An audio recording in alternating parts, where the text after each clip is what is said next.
Robert Costa, national political reporter for The Washington Post, moderator of Washington Week on PBS. Anita Kumar, White House correspondent and associate editor at Politico. And here in New York, Joyce Vance, a U.S. attorney who spent 25 years as a federal prosecutor. Good evening and welcome to you all. I beg your patience as I hit our favorite in-house counsel here with a couple right off the top. Joyce, in normal times, would we have seen a special prosecutor appointed this afternoon? This is a mountain of potential evidence. Yes, absolutely. If not earlier, we need to have a special counsel. Why is that? Because it's clear that Bill Barr can't conduct a criminal investigation about a matter that he is perhaps involved in, certainly would be a witness in. Impeachment is only about the president. There are criminal charges here. Only a special counsel can get to the bottom of that. Is there a chance that this interview tonight was so shocking that, combined with how numb we have grown, mentions of the attorney general, the vice president, and the mountain of evidence against the president and Giuliani, if Mr. Parnas is telling the truth and can back it up, this is monumental stuff. You know, it is. On the one hand, we have to be cautious. Everything that Mr. Parnas, who is someone who is under indictment, everything that he says has to be corroborated. But at the same time, it is very consistent with testimony that we have heard from other witnesses. In some cases, it seems to fill in blanks.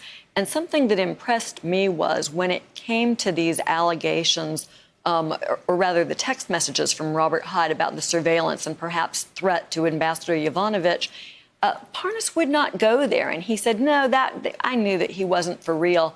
That, I think, builds his credibility. If he was making everything up, he would have agreed to that as well. But he put the brakes on. He used a double negative, in fact, when describing Mr. Hyde. He said, I've never seen him when he wasn't drunk. And that was notable. Additionally, to say, who am I? Why would these people meet with me? That's the opposite of a claim of grandiosity that you sometimes get with big-level witnesses.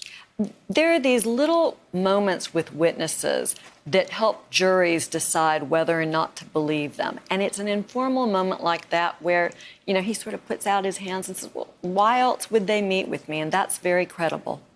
Robert Costa, covering the Hill, this relentless search for dirt on the Bidens, and now this witness tonight, Joyce is right, if corroborated, the evidence he reeled off against the president, Rudolph Giuliani, mentions of the vice president, the attorney general. There's more tomorrow night. Devin Nunes came in for mentions tonight. How many Republicans have texted you back tonight, and what are they saying? My story in the newspaper today, in the Washington Post, and my whole day was spent at the Senate, talking to Senate Republicans and their advisors and allies. And this is a significant development. Hours after the articles of impeachment are formally moved from one chamber to the other, you now have Senate Republicans looking ahead to a negotiation over a rules package and a witness agreement with Senate Democrats. We've always heard so far about Hunter Biden in exchange perhaps for Ambassador Bolton. That's what Senator Cruz has been articulating behind the scenes. Now you have Lev Parnas, and Democrats and perhaps some Republicans could be interested in the coming days as the rules are negotiated for a Senate trial to have Mr. Parnas come forward and be a witness in this Senate trial.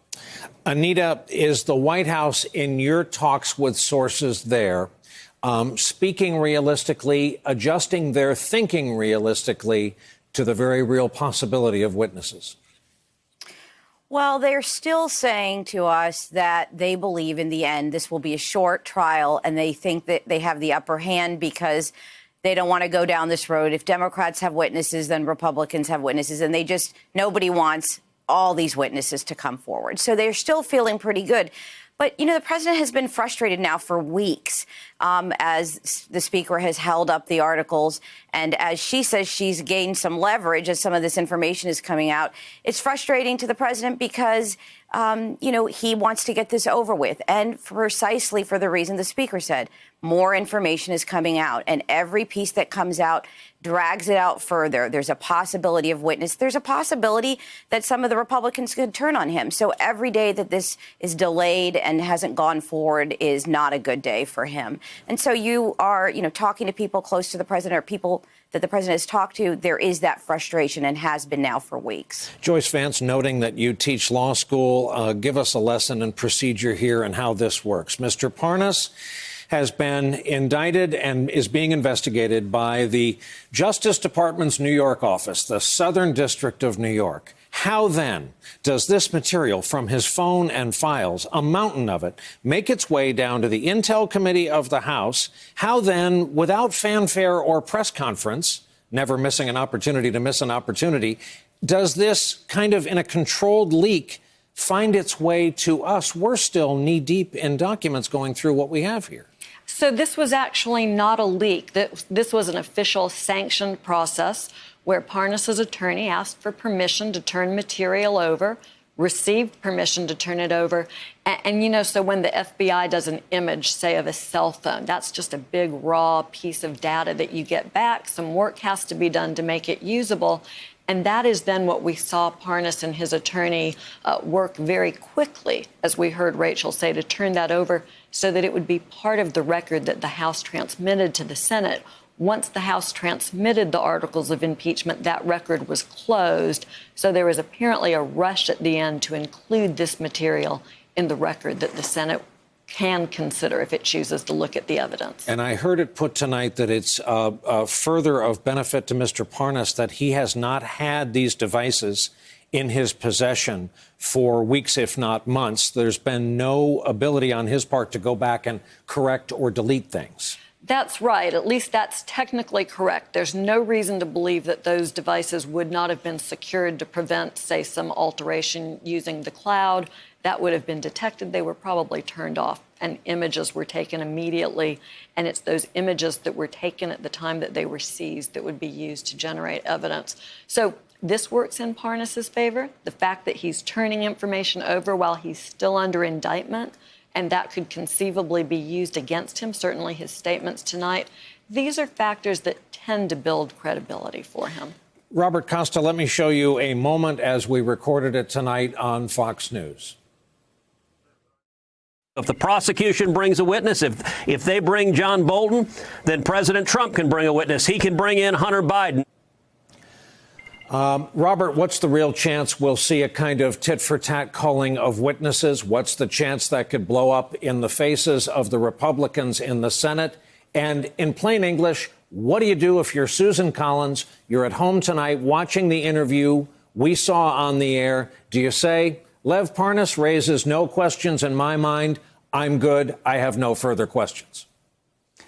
It's going to be a test for these senators because you're going to have, at first, a phase one of the trial. And then a couple weeks in, the negotiations of the witnesses and the potential witnesses has to be finalized. And at this moment, based on my reporting, there could be a possibility in this trial that there are no witnesses, that there will not be a consensus because of the way Senator Cruz, working along with Senator McConnell, who hasn't made a firm decision on anything, may decide to take that line from Sean Hannity. We're only going to get Ambassador Bolton or Lev Parnas up under oath if we get something in exchange. For some Democrats, they say this strays from the mission of abuse of power and obstruction of Congress. It doesn't really relate to the case, and they may resist, but they also could try to call the Republicans bluff.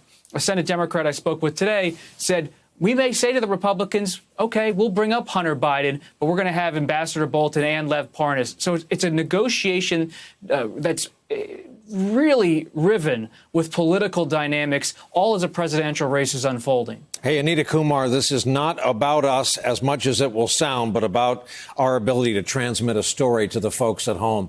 Let's talk about press restrictions. Under McConnell on the Senate side, one camera allowed today to record the transmittal of the articles of impeachment. On the upside, that's one more than the Kremlin. The downside is there are restrictions in how we can cover this trial going forward. Even some Republicans have criticized them. Do you think they'll hold?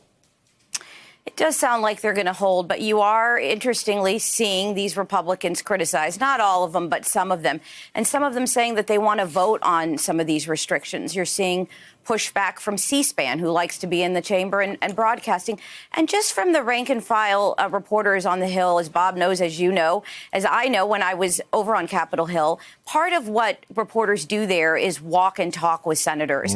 That's how they get information. Senators are very well versed on how not to talk to reporters, right? They can pretend they're on the phone, they can slip into an elevator, but part of just being over there is being able to wander the halls and talk to people. That's not going to be able to happen under these rules. And so there's a lot of pushback about that. There's a lot of things we're not going to see and not going to hear. And I think that's going to be a problem. And you're seeing our colleagues over there really push back. Doesn't sound like it's going to change, though. Sincere Brian, thanks. real Yes. quick, Brian, it must be understood that when we talk about these rules in terms of press access, these aren't some rules that have been made centuries ago about how the Senate is run. Senate Majority Leader Mitch McConnell is in control of how the Senate is run in terms of media coverage. He is the majority leader. He makes the decisions. It's not some old rule book that's being followed here. It's his decision. Thank you for adding that, and sincere thanks to our big three on a big night. Hey there, I'm Chris Hayes from MSNBC. Thanks for watching MSNBC on YouTube. If you want to keep up to date with the videos we're putting out, you can click subscribe just below me or click over on this list to see lots of other great videos.